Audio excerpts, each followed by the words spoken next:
+2 macro എക്കണോമിക്സിലെ money and banking എന്ന് പറഞ്ഞ ഭാഗത്തിലെ demand for money എന്ന് പറഞ്ഞ ഒരു സ്റ്റഡിങ് നമുക്കറിയാം. അതിനെക്കുറിച്ചിട്ട് കൃത്യമായിട്ട് ഒരു പഠനം നമ്മൾ നടത്താൻ പോകുന്നത് ഡിമാൻഡ് ഫോർ മണി എന്ന് പറഞ്ഞ ഭാഗത്തെ ട്രാൻസാക്ഷൻ ഡിമാൻഡ് ഫോർ മണി. എല്ലാവർക്കും അറിയുന്ന നല്ല ത്രില്ലിംഗ് ആയിട്ടുള്ള ഒരു ടോപ്പിക്കാണ്. അത് നമ്മൾ ഇന്ന് ഡിസ്കസ് എന്താ ഡിമാൻഡ് ഫോർ മണി. ചിലർക്ക് കൺഫ്യൂഷൻ ഉണ്ട്, ചില കുട്ടികൾക്ക് കൺഫ്യൂഷൻ ഉണ്ട്. ഡിമാൻഡ് ഫോർ മണി എന്ന് പറഞ്ഞാൽ പണം കൊണ്ട് ഡിമാൻഡ് ചെയ്യലാന്നല്ല. ഡിമാൻഡ് ഫോർ മണി എന്ന് പറഞ്ഞാൽ നമ്മൾ പണത്തെ ഡിമാൻഡ് ചെയ്യലാണ്. പണത്തെ നമ്മൾ ഡിമാൻഡ് ചെയ്യൽ. ഞാനൊരു ഫസ്റ്റ് നമ്മൾ ഈ 3 കാര്യങ്ങളാണ് ഇന്ന് ഈ വീഡിയോയിൽ നമ്മൾ പഠിക്കാൻ പോകുന്നത്. ഒന്ന്, what is demand for money, and second one is what is transaction demand for money, പിന്നെ അതിൻ്റെ ഇക്വേഷൻ. ഈ 3 കാര്യങ്ങൾ കൃത്യമായിട്ട് പഠിച്ചാൽ നമുക്ക് മാക്രോ എക്കണോമിക്സിലെ ഡിമാൻഡ് ഫോർ മണിയിലെ ട്രാൻസാക്ഷൻ ഡിമാൻഡ് ഫോർ മണി കൃത്യമായിട്ട് പരീക്ഷയ്ക്ക് എഴുതാൻ പറ്റും. ഒരു കാര്യം മനസ്സിലാക്കണം, ട്രാൻസാക്ഷൻ ഡിമാൻഡ് ഫോർ മണി മാത്രമാണ് നമ്മളിന്ന് ഈ വീഡിയോയിൽ പഠിക്കുന്നത്. ഞാൻ സ്പീഡ് പറഞ്ഞു പോകും, കൺഫ്യൂഷൻ ഉണ്ടെങ്കിൽ വീണ്ടും ഒന്ന് കേട്ടാൽ മതി. ഓക്കെ, അപ്പോൾ ഇവിടെ what is demand for money എന്നുള്ളതാണ് ഫസ്റ്റ് കൺസെപ്റ്റ്.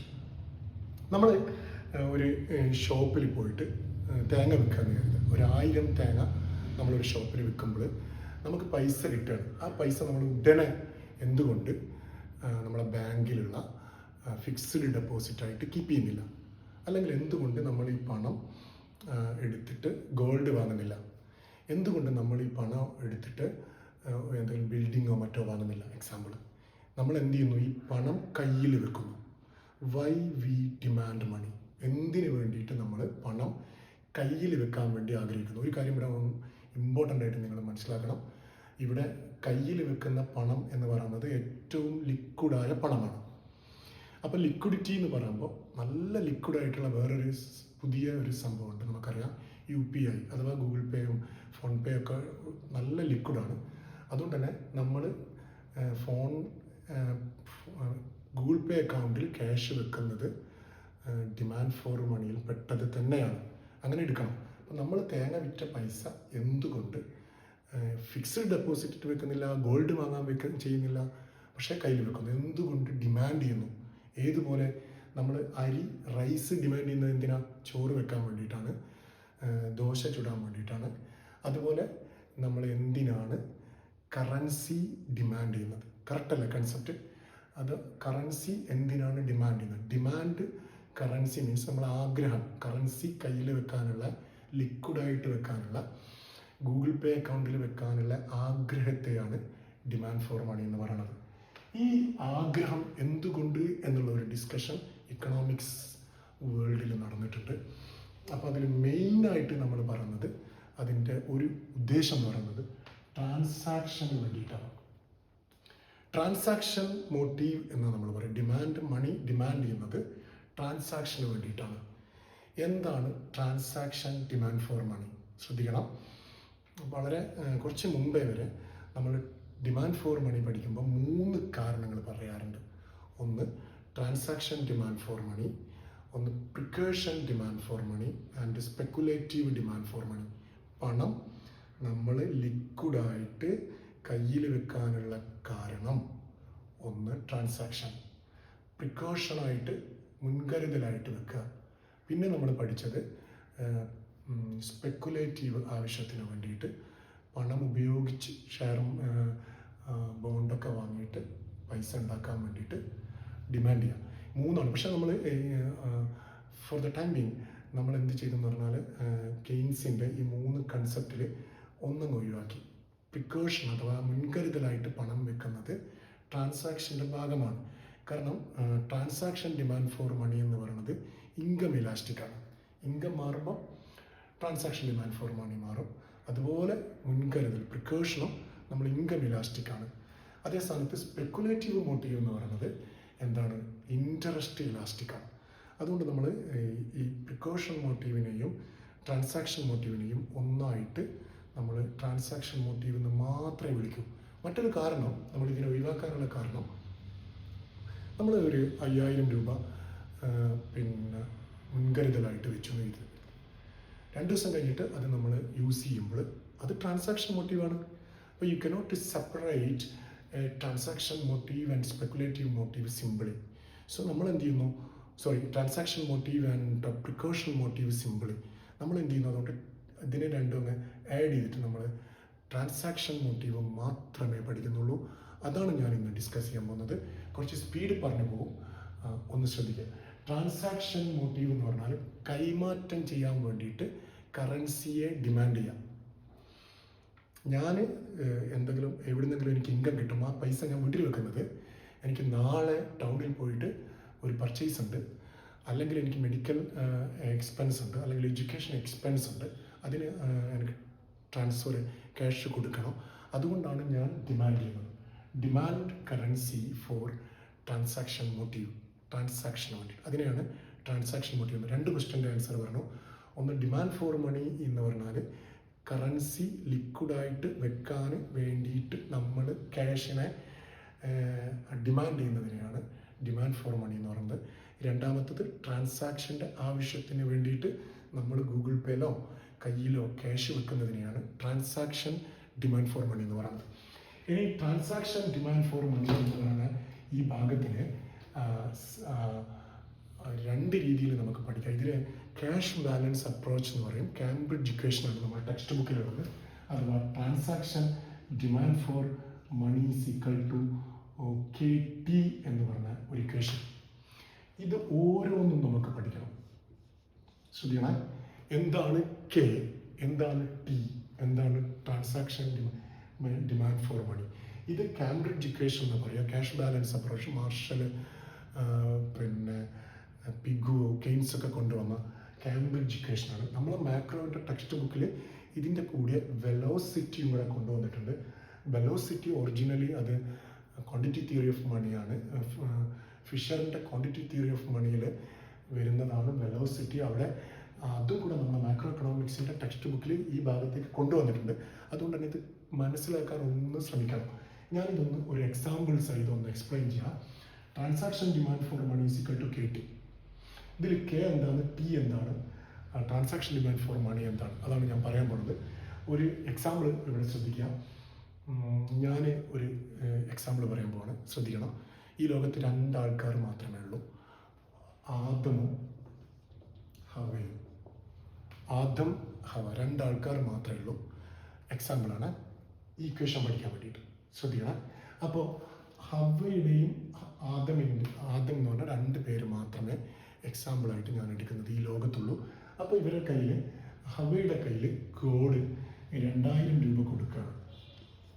2000 രൂപ ഹവയുടെ കയ്യിൽ ഗോഡ് കൊടുക്കുകയാണ്. അപ്പോൾ ഹവ എന്ത് ചെയ്യുന്നു എന്ന് പറഞ്ഞാൽ ഈ 2000 രൂപയിൽ 1500 രൂപ കയ്യിൽ വെക്കുന്നു. ബാക്കി 500 രൂപ ജനുവരി 1-ാം തീയതി, ജനുവരി 1-ന് 5 രാവിലെ വൈകുന്നേരം 5 PM വരെ ആദമിനോട് ജോലി ചെയ്യാൻ പറയാണ്, ആപ്പിൾ ഉണ്ടാക്കാൻ വേണ്ടിയിട്ട്. അങ്ങനെ ആദം ജോലി ചെയ്യുന്നു. 1-ാം തീയതി 5 PM ആദം ഹവ ആദമിന് 500 രൂപ കൊടുക്കുകയാണ്. ക്ലിയർ? 5 മണിക്ക് ഈ പെർട്ടിക്കുലർ പോയിന്റ് ഓഫ് ടൈം മനസ്സിലാക്കണം. ട്രാൻസാക്ഷൻ ഡിമാൻഡ് ഫോർ മണി എന്ന് പറയുന്നത് ഒരു സ്റ്റോക്ക് കൺസെപ്റ്റാണ്, സ്റ്റോക്ക് വേരിയബിളാണ്.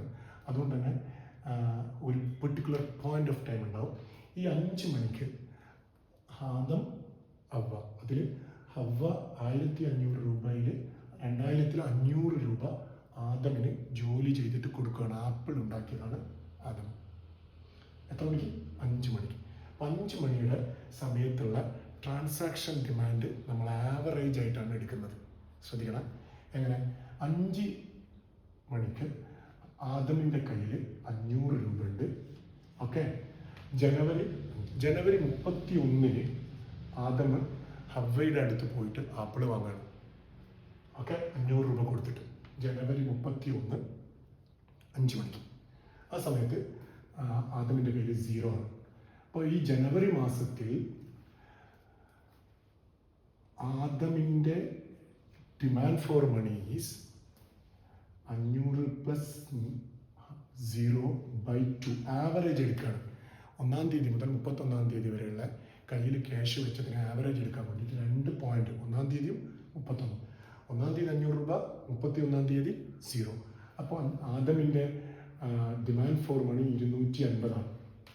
അതുപോലെ ഹവ്വയുടെ ഡിമാൻഡ് ഫോർ മണി 1-ാം തീയതി 0 ആണ്, 31-ാം തീയതി ആപ്പിൾ വാങ്ങി, അപ്പോൾ 500 രൂപ ബൈ 2 250. ഇത് രണ്ടും കൂട്ടിയാൽ നമുക്ക് ട്രാൻസാക്ഷൻ ഡിമാൻഡ് ഫോർ മണി കിട്ടും. അഥവാ ആദമിൻ്റെയും ഹവ്വയുടെയും ഒരു മാസത്തെ ട്രാൻസാക്ഷൻ ഡിമാൻഡ് ഫോർ മണി 500 കിട്ടും. ക്ലിയർ ആയോ?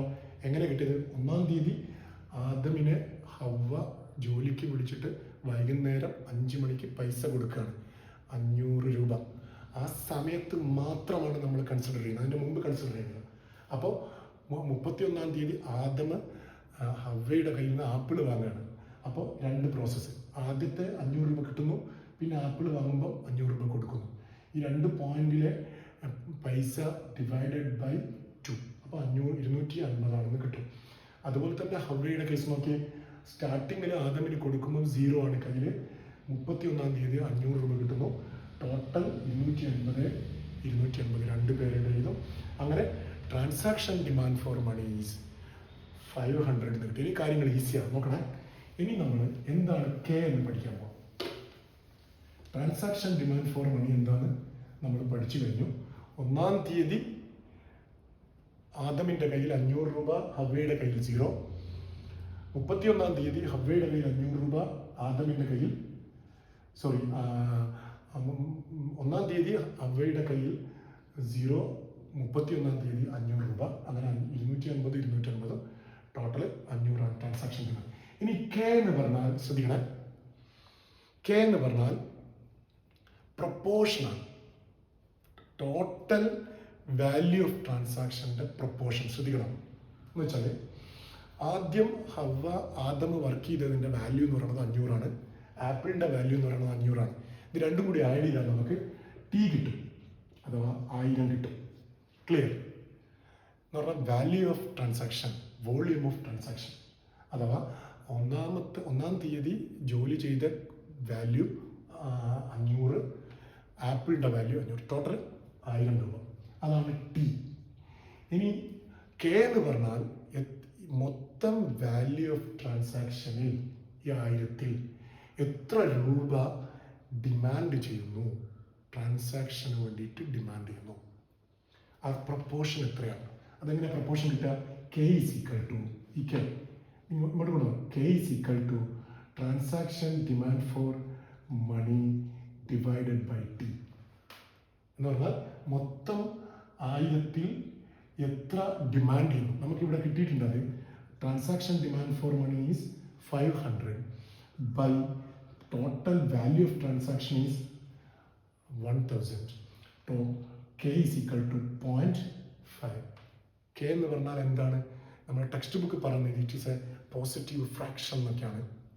അതിൻ്റെ മീനിങ് ഇതാണ്, മൊത്തം വാല്യൂവിൽ, ഇവിടെ നമ്മൾ 2 എക്സാമ്പിൾ പറഞ്ഞു, ആ 2 വാല്യൂവിൽ അഥവാ ആദം വർക്ക് ചെയ്തതും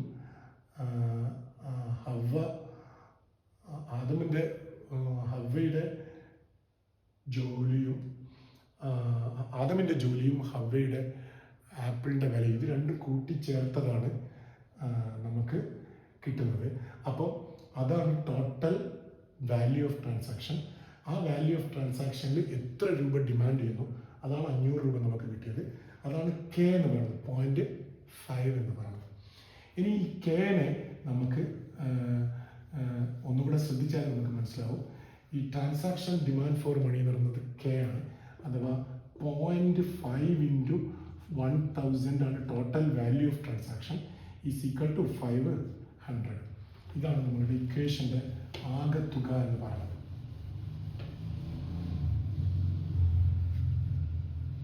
എന്ന് വെച്ചാൽ കെ എന്ന് പറഞ്ഞാൽ ഈ ടോട്ടൽ വാല്യൂ ഓഫ് ട്രാൻസാക്ഷനിൽ എത്ര രൂപ കയ്യിൽ, എത്ര പ്രൊപ്പോർഷണൽ കയ്യിൽ ഡിമാൻഡ് ചെയ്യപ്പെടുന്നു, അത് 500 ആണ്. അത് കിട്ടിയത് 500 ഡിവൈഡഡ് ബൈ 1000 ആണ്.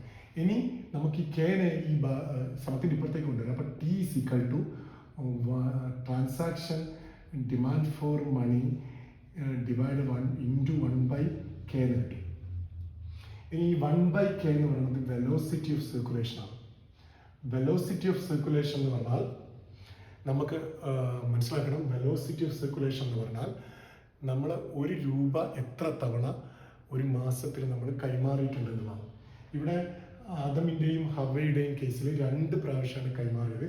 അത് നമുക്ക് ഇവിടെ ഇങ്ങനെ കിട്ടും. Velocity of circulation is equal to 1/0.5 that is equal to 2. അപ്പം ട്രാൻസാക്ഷൻ ഡിമാൻഡ് ഫോർ മണി എന്ന് പറഞ്ഞ കൺസെപ്റ്റിൽ ക്വാണ്ടിറ്റി തിയറി ഓഫ് മണി കൊണ്ടുവന്നിരിക്കുകയാണ് ഫിഷറിൻ്റെ. അതിൽ വെലോസിറ്റി കണ്ടിരിക്കുകയാണ്. വെലോസിറ്റി എന്ന് പറഞ്ഞാൽ എത്ര തവണ ഹാൻഡ് ഓവർ ചെയ്തു.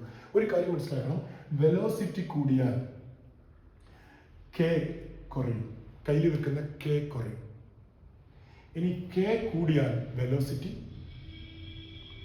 കുറയും.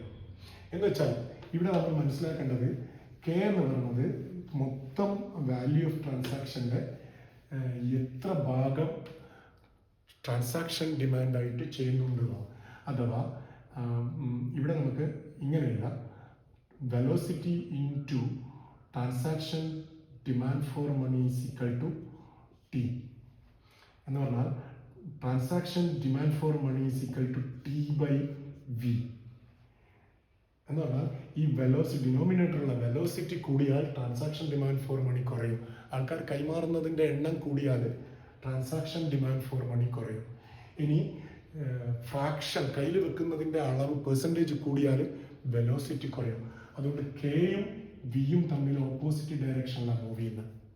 വെലോസിറ്റി എന്ന് പറഞ്ഞാൽ കൈമാറുന്നത് കുറേ തവണ കൈമാറിയാൽ ഈ കെ എന്ന് പറയുന്നത് ഇതിപ്പോൾ 2 തവണയാണ് ആദമിൻ്റെയും ഹവയുടെയും കേസിൽ. 4 തവണ ഹാൻഡ് ഓവർ ചെയ്താൽ നമുക്ക് കെ കിട്ടുക 0.25 ആണ്. 0.25 എന്ന് പറയുമ്പോൾ 1/0.25 എന്ന് പറഞ്ഞാൽ 4 ആണ്. അതിൻ്റെ അർത്ഥം കെ കുറയുമ്പം വെലോസിറ്റി കൂടും. എന്ന് വെച്ചാൽ ഹാൻഡ് ഓവർ ചെയ്യുന്നത് കൂടുമ്പോൾ കയ്യിൽ ക്യാഷ് വെക്കുന്ന പ്രൊപ്പോർഷൻ കുറയും. അതാണ് കെയും വെലോസിറ്റിയും തമ്മിലുള്ള റിലേഷൻ. ഇനി ട്രാൻസാക്ഷൻ ഡിമാൻഡ് ഫോർ മണി എന്ന് പറയുന്നത് ടോട്ടൽ വാല്യൂ ഓഫ് ട്രാൻസാക്ഷൻ അഥവാ 1000 നമ്മൾ എക്സാമ്പിൾ ബൈ വെലോസിറ്റി എന്ന് പറയുന്നത് 2 ഈസ് ഈക്വൽ ടു 500. അപ്പോൾ 500 കിട്ടാൻ ട്രാൻസാക്ഷൻ ഡിമാൻഡ് ഫോർ മണി കിട്ടാൻ ടോട്ടൽ വാല്യൂ ഓഫ് ട്രാൻസാക്ഷനെ വെലോസിറ്റി കൊണ്ട് ഡിവൈഡ് ചെയ്യണം. ഇനി വെലോസിറ്റി കൂടിയാൽ വെലോസിറ്റി 4 ആയാൽ ഇവിടെ ട്രാൻസാക്ഷൻ ഡിമാൻഡ് ഫോർ മണി കുറയും. അതും കൂടി ആ റിലേഷനും കൂടി നമ്മൾ മനസ്സിലാക്കാം. പിന്നെ നമ്മൾ ടെക്സ്റ്റ് ബുക്കിൽ ലാസ്റ്റ് ഒരു ഇക്വേഷനിലേക്ക് പോവാണ്. ട്രാൻസാക്ഷൻ ഡിമാൻഡ് ഫോർ മണി എന്നുള്ളത് നമ്മളിവിടെ ടി എന്ന് പറഞ്ഞാൽ വാല്യൂ ഓഫ് ട്രാൻസാക്ഷൻ ആണ്. ഈ ടി എന്ന് പറഞ്ഞാൽ മൊത്തം ഹാൻഡ് ഓവർ ചെയ്ത വാല്യൂ ആണ് റെപ്രസെൻ്റ് ചെയ്തത്. ഈ വാല്യൂവിനെ നമ്മൾ റിയൽ ജി ഡി പി ആയിട്ട് കണക്കാക്കാണ്. Real G D P into K is equal to transaction demand for money. ഇത് പഠിക്കുന്നത് എന്തിനാണെന്ന് ചോദിച്ചാൽ ഇപ്പോൾ ഇവിടെ ആദമിൻ്റെയും ഹവയുടെയും കേസിൽ ആദമ ജോലിക്ക് വന്നപ്പോൾ 500 രൂപ കിട്ടി. ആപ്പിളിൻ്റെ വില 500 രൂപ. രാജ്യത്തിൻ്റെ ജി ഡി പി എന്ന് പറയുന്നത് 1000. ഓക്കെ, അപ്പോൾ അത് ആണ് ജി ഡി പി. അതുകൊണ്ട് നമ്മൾ ഈ ടി എ വാല്യൂവിനെ ടോട്ടൽ വാല്യൂ ഓഫ് ട്രാൻസാക്ഷനെ ജി ഡി പി ആയിട്ട് കണക്കാക്കുകയാണ്. അങ്ങനെ ജി ഡി പി ആയിട്ട് കണക്കാക്കുമ്പോൾ അതിനെ റിയൽ ആക്കാൻ വേണ്ടിയിട്ട് നമ്മൾ നോമിനൽ ആക്കാൻ വേണ്ടിയിട്ട് നമ്മൾ പ്രൈസ് ലെവൽ കൊണ്ട് മൾട്ടിപ്ലൈ ചെയ്യും. അഥവാ transaction demand for money is equal to KPY. ഒന്നുമില്ല, ഈ റിലേഷൻ പഠിക്കാൻ വേണ്ടിയിട്ടാണ്. അഥവാ ഇവിടെ രാജ്യത്തിൻ്റെ ദേശീയ വരുമാനം വർദ്ധിച്ചാൽ രാജ്യത്തിൻ്റെ ട്രാൻസാക്ഷൻ ഡിമാൻഡ് ഫോർ മണി വർദ്ധിക്കും എന്ന് പഠിക്കാൻ വേണ്ടിയിട്ട് നമ്മൾ ഈ ടിയുടെ സ്ഥാനത്ത് രാജ്യത്തിൻ്റെ ജി ഡി പി, ഇത് നോമിനൽ ജി ഡി പി ആണ്, ആ നോമിനൽ ജി ഡി പി അവിടെ പോസ്റ്റ് ചെയ്തു. പ്രൈസ് ലെവൽ കൊണ്ട് റിയൽ ജി ഡി പിയെ മൾട്ടിപ്ലൈ ചെയ്തു. അപ്പോൾ അതിൻ്റെ അർത്ഥം ഇവിടെ രാജ്യത്തിൻ്റെ ദേശീയ വരുമാനം വർദ്ധിച്ചാൽ ഓട്ടോമാറ്റിക്കലി അവിടെ ട്രാൻസാക്ഷൻ ഡിമാൻഡ് ഫോർ മണി വർദ്ധിക്കും എന്നുള്ളതാണ്. ഒരു കാര്യം കൂടി ഫൈനലായിട്ട് ഞാൻ പറയുകയാണ്. ഒന്നുകൂടെ, ഒരു രാജ്യത്തിൻ്റെ വെലോസിറ്റി ഓഫ് സർക്കുലേഷൻ കൂടിയാൽ കെ കുറയും. ഒരു രാജ്യത്തിൻ്റെ വെലോസിറ്റി കൂടിയാൽ ട്രാൻസാക്ഷൻ ഡിമാൻഡ് ഫോർ മണി കുറയും. വെലോസിറ്റിയും ട്രാൻസാക്ഷൻ ഡിമാൻഡ് ഫോർ മണിയും ഓപ്പോസിറ്റ് ഡയറക്ഷൻ. കാരണം പെട്ടെന്ന് കൈമാറുമ്പോൾ ഡിമാൻഡ് കുറയും. ഇനി പ്രൊപ്പോർഷൻ, മൊത്തം വാല്യൂവിൻ്റെ എത്ര പ്രൊപ്പോർഷൻ കയ്യിൽ വെക്കുന്നത് അത് കൂടിയാൽ വെലോസിറ്റി കുറയും. വെലോസിറ്റി കൂടിയാൽ പ്രൊപ്പോർഷൻ കുറയും. അങ്ങനെ ആ റിലേഷൻ കൂടി പഠിച്ചു വെക്കുക. ട്രാൻസാക്ഷൻ ഡിമാൻഡ് ഫോർ മണി എന്ന് പറയുന്നത് വെരി ഇമ്പോർട്ടൻ്റ് പാർട്ടാണ്. രാജ്യത്തിൻ്റെ മോണിറ്ററി തിയറി, മാർക്കറ്റിൽ എത്ര ഡിമാൻഡ് ഉണ്ട് കറൻസിക്ക് എന്ന് നോക്കിയിട്ട് മണി സപ്ലൈ ഒക്കെ ഡിസൈഡ് ചെയ്യാൻ വേണ്ടിയിട്ടാണ്. ട്രാൻസാക്ഷൻ ഡിമാൻഡ് ഫോർ മണി നമ്മൾ പഠിക്കുന്നത്.